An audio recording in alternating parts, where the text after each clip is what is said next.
전래동화 가운데 까치와 구렁이에 대한 이야기가 있습니다. 악어를 보러 가던 어느 선비가 위험에 처한 까치를 구해주지 않습니까? 이제는 또 다른 환경이 되어져서 그 복수하려는 구렁이로 인하여서 이 선비가 목숨을 잃게 되어지는 상황이 있을 때 까치는 빨리 새벽을 알리는 종을 쳐서 저 구렁이를 쫓아내야만 했기에 자신의 몸으로 그 둔탁한 쇠로 만든 종을 3번이나 가서 부딪혀서 종을 울리고 구렁이가 이 선비를 해치지 못한 채 달아나게 만들고 결국은 이 까치는 그 연약한 몸뚱이가 이 쇠종에 여러 번 부딪혀서 죽게 되어지는 이야기입니다. 이 이야기가 까치의 보은을 말합니다. 빚을 진 것을 갚는 보은을 말합니다. 자그마한 미물도 받은 은혜에 고마움을 느끼고 자신의 몸을 버려서까지 보은을 하는 이야기는 두고두고 감동입니다. 설이 다가오면은 왜 그렇게 어른들이 분주할까요? 고향을 찾는 일도 찾는 일이지만 지난 한 해 동안 더불어 도움을 주었고 또 그것에 감사하여서 자그마한 선물을 준비하여 빚을 갚겠더라고 여기저기 인사하러 다니느냐고 분주한 것 아닙니까? 우리는 말이죠. 이렇게 우리의 전통적인 미풍양 속에도 항상 은혜를 갚는, 빚을 갚는 이런 부분을 강조하고 있습니다.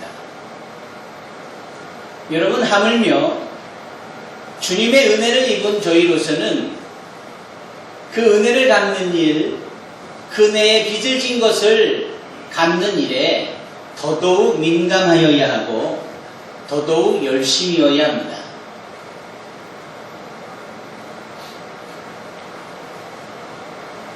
흔히 빚이라고 한다면 물질에 관련된 것만 생각하기 하지요. 내가 누군가에게 어떠한 이유로든지 돈을 빌렸다. 그것이 빚이다. 우리는 이렇게 정의합니다. 그 빚을 우리는 갚아야 함에 있어서 어떠한 자세이어야 할까? 한번 생각해 보실까요? 우리 교회는 성도들에게 매일매일 잠언을 읽도록 권면합니다. 새벽 예배 때도 늘 잠언을 읽습니다. 새벽 예배 참여하지 않아도 날짜에 맞추어 잠언을 읽으라고 권면을 합니다. 왜냐하면은 잠언이 31장으로 이루어져 있고 우리의 1년 365일 12달이 대부분 30일이나 31일로 맞춰져 있기 때문에 그 잠언의 장수가 우리 달수와 비슷해요. 그래서 날짜에 맞추어 그 맞는 장수를 읽어가면서 삶의 구체적인 처신이라든지 문제를 봉착했을 때 그 문제를 해결하는 지혜라든지 더불어 사는 삶 속에서의 남에 대한 배려라든지 하는 것들을 아주 섬세하게 말하고 있는 것이 바로 잠언이기 때문에 이 잠언은 남녀노소 불구하고 누구에게나 반드시 읽혀져야 할 그리고 깨달음과 더불어 삶 속에 적용되어져야 될 말씀인지라 그 말씀을 꼭 읽으라 이렇게 권면하는 겁니다. 그 잠언 6장에 보면은 개미가 나옵니다. 여러분, 개미에 대한 이야기를 잠언 기자가 언급을 하는 이유는 그 개미의 특징이 있잖아요. 부지런하지요, 열심히지요, 한결같지요. 느닷없이 삶의 지혜를 말하며 개미에 대한 이야기를 한 이유가 있는 것은 그 잠언 6장 개미 이야기 전에 소위 빚을 진 자들에 대한 태도를, 빚을 진 자들에 대한 처신을, 빚을 진 자들이 어떻게 그 빚을 갚아야 하는지에 대한 방법을 말하려고 하는 것이었습니다. 그게 빚졌다라는 거예요. 그럼 그 빚을 진 사람은 어떻게 하느냐? 새가 사냥꾼의 올무에서 벗어나는 것 같이 지혜롭게 처신하여서 채무자로서 채권자에게 찾아가 사과를 하고 이해를 구하고, 그리고 그것을 갚기 위해서 부지런히 개미처럼 일해야 된다, 성실히 그것을 갚아 나가야 된다, 이런 말씀이에요. 참 필요한 거죠. 저는 빚이 없는데요. 저는 빚진 자가 아닌데요. 그렇게 말씀하실 수 있으시는지 몰라도요, 우리가 좀 포괄적으로 생각해보면 우린 다 빚진 자입니다. 여러분, 우리나라의 부채가 얼마랍니까? 1000조가 넘었답니다. 1000조가. 우리나라 남한 인구를 5천만 명으로 봤을 때 이 1000조의 나라의 빚을 이 국민들이 좀 책임의식을 갖고 그것을 좀 갚아 나가야 되지 않겠습니까?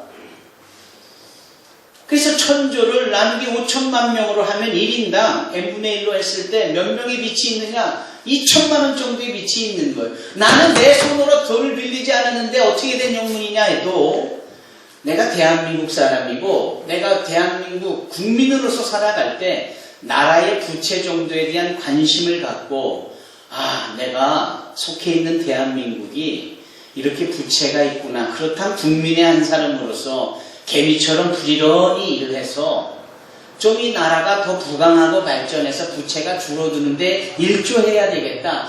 이런 마음가짐이 필요한 거죠. 누가 여러분들이 직접 돈을 빌렸다고 빚장이라 합니까? 많서도 보다 성숙한 시민이라면, 국민이라면 이런 것에 대하여 마음의 나눔이 있어야 한다는 겁니다. 또 한 가지는 꼭 빚이 무슨 돈을 빌려주고 돈을 빌려받아야만 빚입니까?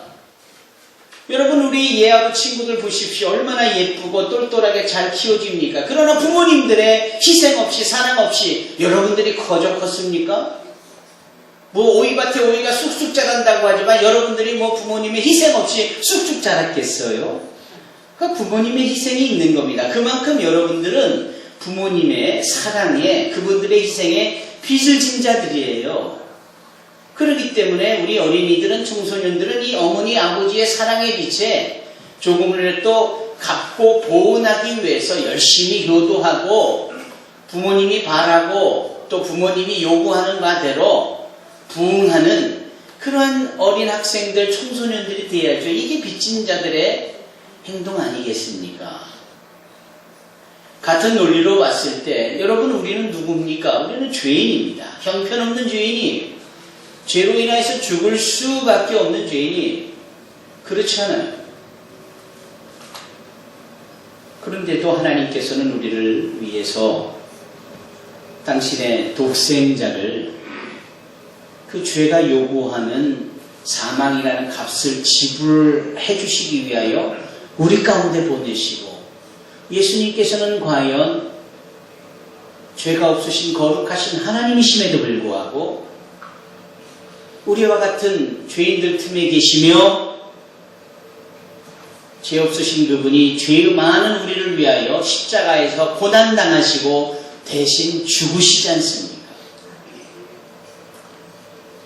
우리가 전도 폭발 훈련을 통해서 알고 있는 바로는 예수님께서 십자가에 달려 죽으시는 운명하시기 전 그 유명한 말씀을 7가지를 하셨는데 그게 바로 가상칠언입니다. 그 중에 한 말씀이 뭐였습니까? 테텔레스타이라는 말씀이에요. 그것을 성경에는 다 이루었다라고 고백을 합니다. 설명을 합니다. 그러나 이 테텔레스타이 다 이루었다는 말씀에 좀 더 해석과 설명이 필요할 때 그 부분을 자세히 살펴보면 이런 뜻입니다. 내가 너희들 모두가 진 빚을 다 갚았다라는 말씀이에요.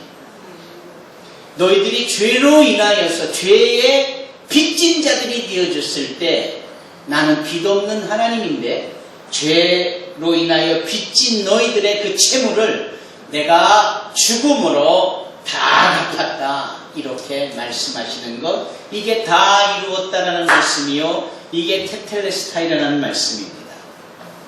사랑하는 성도 여러분, 우리가 누구였습니까? 죄를 지은, 그래서 죄의 빚을 죽음으로써 죽을 수밖에 없는 운명으로 갚아야 하는 빚진 자들입니다. 그런데 주님은 우리의 빚을 다 갚아 주신 겁니다.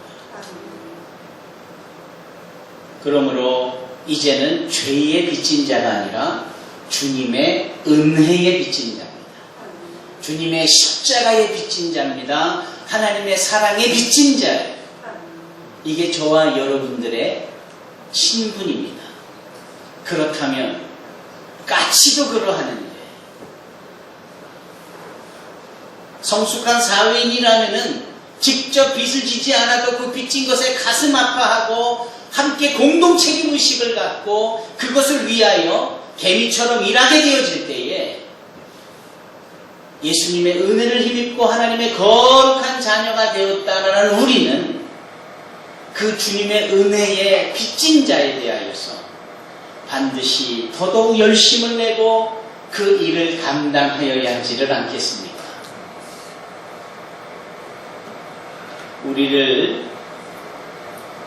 우리의 죄를 사하여 달라라는 우리 주님께서 가르쳐 주신, 주님 가르쳐 주신 기도가 있잖아요. 우리가 우리에게 죄진 자를 사하여 준 것 같이 우리 죄를 사하여 주옵소서 라고 할 때 이 죄는요, 사실은 빚이라는 단어입니다. 그래서 너희는 기도할 때 우리의 빚진 것을 갚아주세요 라고 기도하라라고 주님이 말씀하시는 거예요. 왜냐하면 여전히 많은 실수와 허물과 동일한 과오와 옛사람의 구속으로 인하여서 또 죄의 빚이, 또 죄로 인한 빚이 계속해서 쌓이거든요. 그런데 다 갚아주신 주님 앞에 이 빚도 갚아주세요, 저 빚도 갚아주세요 라고 기도하라라는 거예요. 이 정도로 우리는 주님의 은혜의 빚을 진 자들. 그러므로 사랑하는 성도 여러분, 우리는 우리 주님의 은혜의 빚을 갚기 위해서라도 최선을 다하는 열심히 있는 신앙인이 되어야 합니다. 본문의 사도 바울은 어떠한 사람이었습니까? 자기 잘났다고, 야심 있다고, 그 나라와 권세와 국민들이 자신에게 그와 같은 권력과 권위를 부여해줬다, 자기 옳은 대로 행하는 사람이었습니다. 그래서 하나님을 믿는 사람들, 예수님을 따르는 사람들을 핍박하고 감옥에 가두기도 하고, 심지어는 그런 사람을 골라 죽이기도 하는 그 장소에 있었던 사람이에요. 의기양양하고 자기가 다 옳다라고 생각하는 사람이었어요. 그런 그가 정보를 듣습니다. 저 다마스커스에 또 일단에 크리스찬들이 모여서 예배를 드린다는 말을 듣고 이 바울이 그들을 잡으러 보기 좋게 말을 타고 맨 앞에 선두의 자리에 서서 사람들을 이끌고 그들이 달려가는 겁니다. 그때가 정오라고 성경은 말하고 있지요. 순간 햇빛보다, 그 정오의 햇빛보다도 더 밝은 놀라운 빛을 보며 그는 그만 고꾸라져 말에서 떨어져 땅에 처박힙니다. 그리고 순간 시력을 잃어버리는 거예요. 그때 그는 자신의 음성을 부르는 소리를 듣습니다. 사울아, 사울아, 주여 니시오니까 네가 핍박하는 예수다. 그 말씀에 이 사울이, 이 바울이 변화가 되어집니다. 깨져버립니다. 자신이 얼마나 심각한 죄인이었든지, 하나님 앞에 죽어 마땅한 자였든지, 그럼에도 주님은 자신을 찾아오셔서 자신에게 은혜를 베푸셔서 오히려 말씀을 전하는 당신의 종이 되게 하셨으니 그 은혜가 너무너무나 감격하고 평생을 그 주님의 은혜에 빚진 자로 사는 겁니다. 그래서 그는 할 수만 있다면 이 빚을 갚기 위하여서 빚을 갚기 위하여서 여러 모양으로 애를 쓰는 것. 오늘 본문에 그는 자기 자신을 내가 빚진 자다 이렇게 14절에 말씀하지 않습니까? 헬라인이나 야만인이나 지혜 있는 자나 어리석은 자에게 다 내가 빚진 자라 이렇게 자신의 신분을 고백합니다. 그리고 그 고백뿐만 아니라 그 빚진 자로서 그 빚을 어떻게 갚으려는지에 대한 열정을 고스란히 이 말씀 속에서 표현해내는 거예요.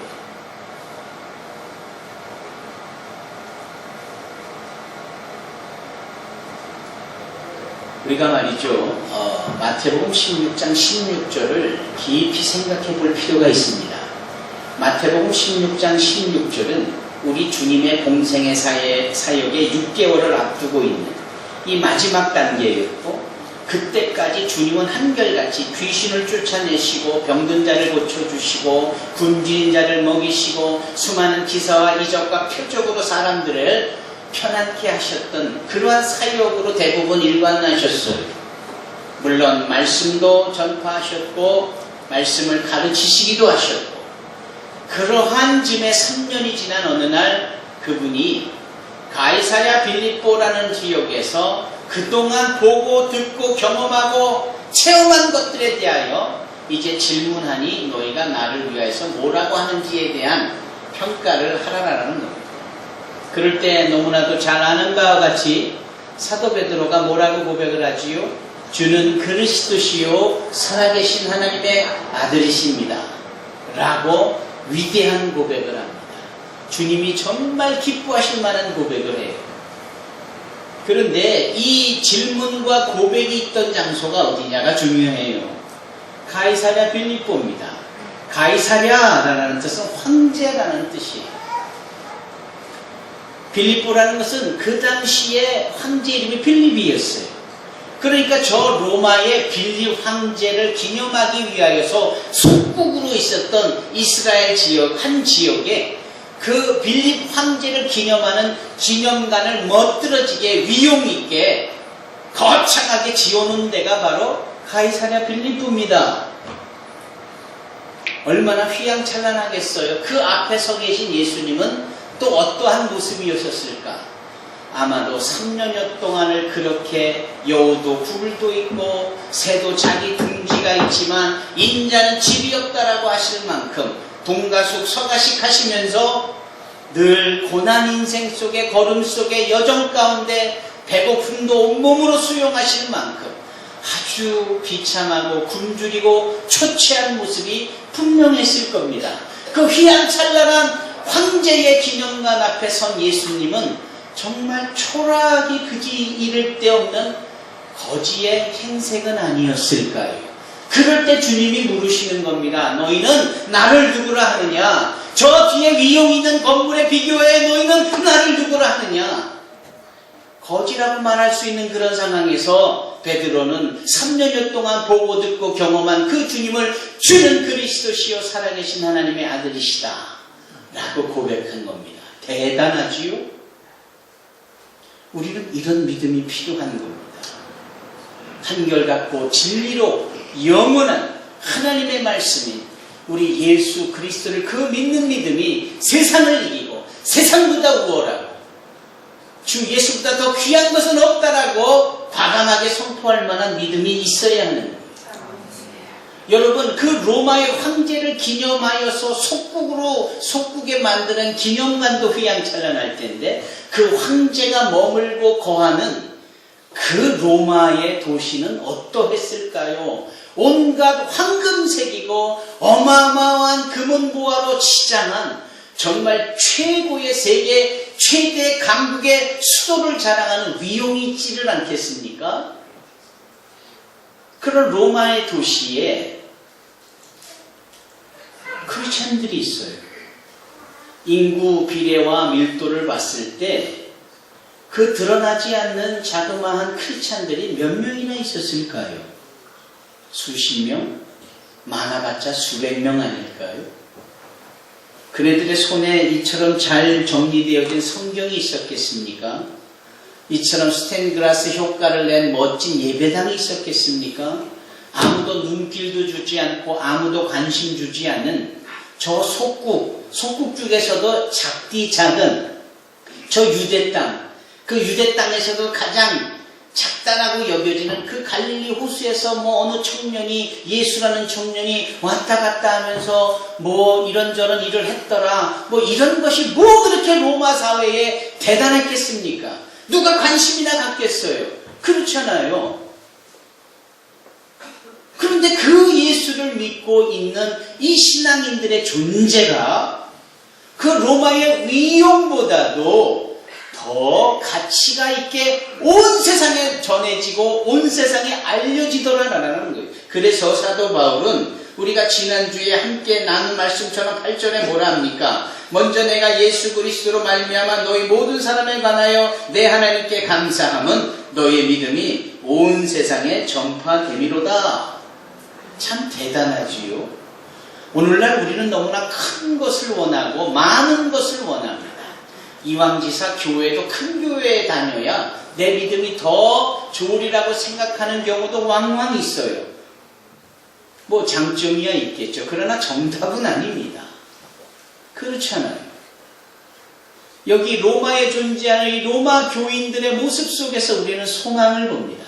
작아도 정말 우리나라 속담처럼 작은 고추가 맵다라는 식의 생명력과 우리 주님의 그 권위와 그 주님의 복을 얻은 자로서의 당당한 이 자존감이 넘쳐서 그것이 물 흐르듯이 로마 중심으로 전 세계에 흘러져 가고 있는 것.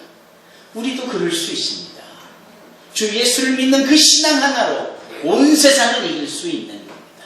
그 소식을 전해드린 이 바울이 마음이 어찌나 기쁜지 몰라요. 가뜩이나 주님의 은혜에 빚진 자라고 여기고 있어 열정을 가지고 있는 사도 바울이 그 소식을 전해 듣자 어쩜 저렇게 고군분투하고 있을까? 참으로 귀하다. 어쩌면 그 영혼들은 오늘날 북한 사회에 드러나지 않게 생명을 걸고 믿고 있는 지하교회, 가정교회 성도들하고 다르지 않을 겁니다. 저 서슬퍼른 마오쩌둥의 문화혁명이 가득했던, 주계장막이 쳐졌던 저 중국에 가정교회로 존재했던 수많은 중국 지하교회, 가정교회 성도들과 다를 바가 없을 거예요. 그 얘기를 들은 이 사도 바울의 가슴이 뛰기 시작하는 겁니다.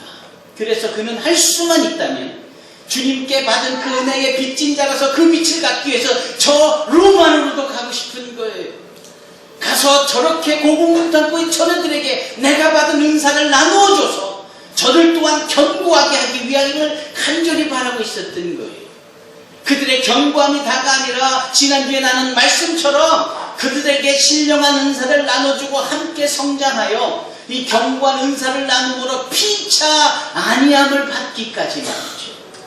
이 사도 바울의 열정은, 이 사도 바울의 이 열심은 바로 주님의 은혜에 빚진 자라는 이 사실을 인정하면서 그것을 보존하기 위하여, 갚기 위하여 그 스스로가 고군분투하고 애쓰는 열정적인 모습이 아닐 수 있는 겁니다. 사랑하는 성도 여러분, 오늘 사도 바울은 이렇게 말씀을 합니다. 형제들아, 13절입니다. 내가 여러 번 너에게 가고자 한 것을 너희가 모르기를 원치 않으니 이는 너희 중에서 다른 이방인 주서같이 열매를 맺게 하려는구나. 그러나 지금은 길이 막혔더라. 내가 정말 가고 싶은데 길이 막혔어. 그러므로 나는 할 수만 있는 대로 로마에 있는 너희에게 복음을 전하기를 원한다는 이 마음을 이 글에 담아서 먼저 보내는 겁니다.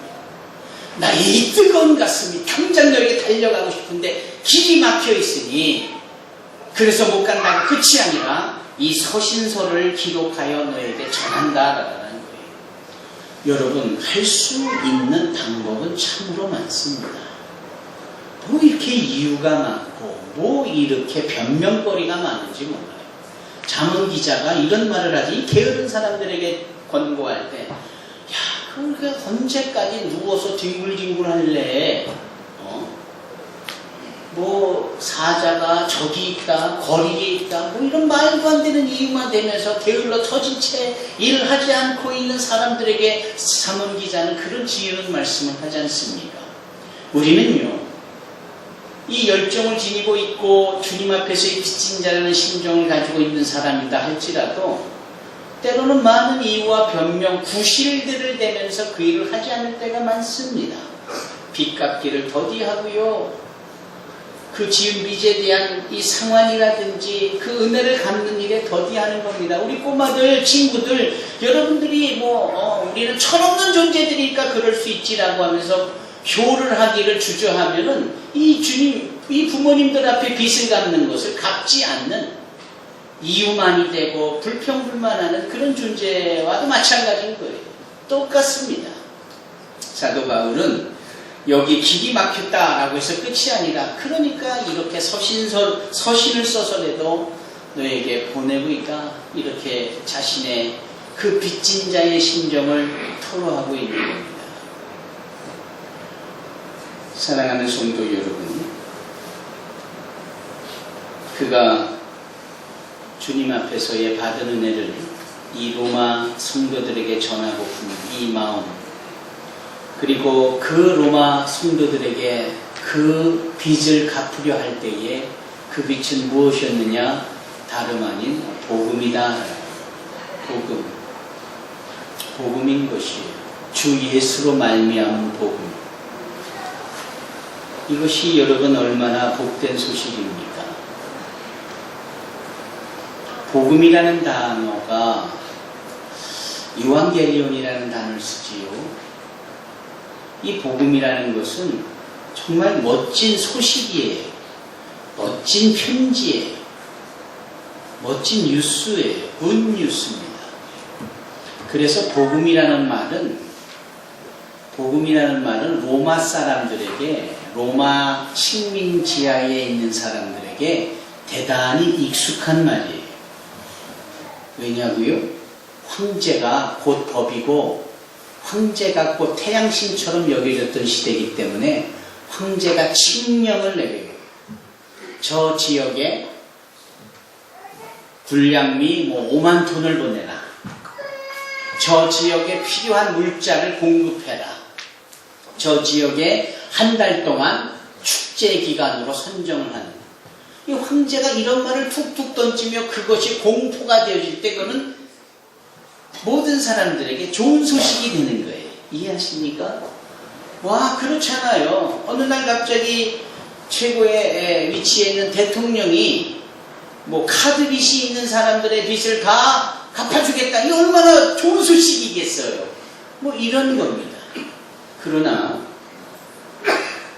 그것은 어디까지 인위적인 거지요. 어디까지나 사람을 위한 것이에요. 여러분, 인위적이다라는 것은 for person, for man, 사람을 위한 것이 인위입니다. 그래, 이 사람 인자에 위할 위자를 이렇게 쓰는 것은 인위적이다라고 하잖아요. 그런데 이 사람 인자와 위할 위자를 더하면 무슨 자가 되나요? 사이비 위자가 됩니다. 가짜 위자가 돼요. 위조 증권이니 위조 수표, 이게 다 가짜인 거예요. 그냥 사람끼리 서로 좋으라 하는 것이 이게 좋은 게 아니고 가짜인 거예요. 대표적인 것이 뭐예요? 우리 이 하예리 같은 친구가 소꿉장난을 하면서 너 엄마 해, 나 아빠 할게, 이러고 빨간 벽돌 갈아서 회사 다녀오셨어요? 밥 먹어요? 밥 차려올게요? 이런 소꿉장난을 하면 그게 웃기는 거잖아요.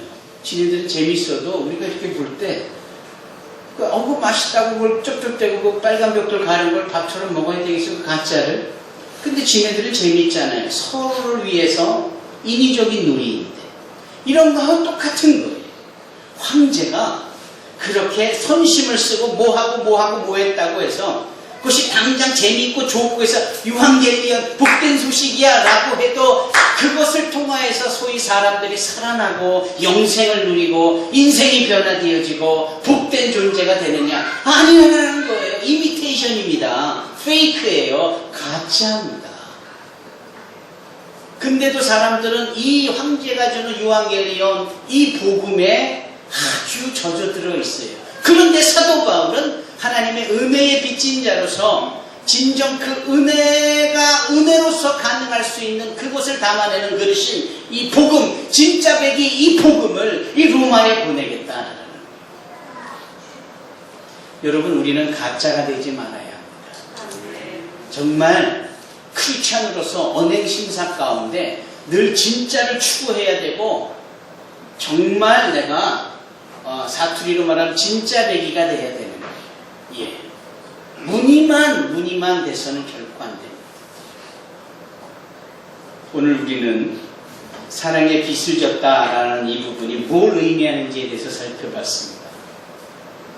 다음 주에는 이 복음의 진정성을 우리가 이 사도 바울의 빚진 자로서의 그 열정 속에 고백되어지는 이 하나님의 능력이 담겨져 있는 이 우리를 믿음으로 믿음에 이르게 하는 우리를 의인으로 되게 하는 이 복음에 대해서 살펴볼 겁니다. 여러분, 우리는 빚진 자라는 이 단어 하나를 우리 마음속에 새기십시다. 그래서 그 빚이 물질적인 빚이 이런 것이 아니라 죽을 수밖에, 지옥에 갈 수밖에 없는 우리를 천국으로 인도해 오신 그 하나님의 사랑에 빚을 진 자로서 그분의 말씀에 또 그분의 뜻에 맞춰 사는 자들이 되기까지 그 빚을 갚기 위해서 열심을 낼 수 있는 진정한 크리스찬이 되어야 하겠습니다. 그리 되어지는 우리 산수만교회 성도들 온 가족들이 되시기를 주님의 이름으로 축원합니다. 기도하겠습니다.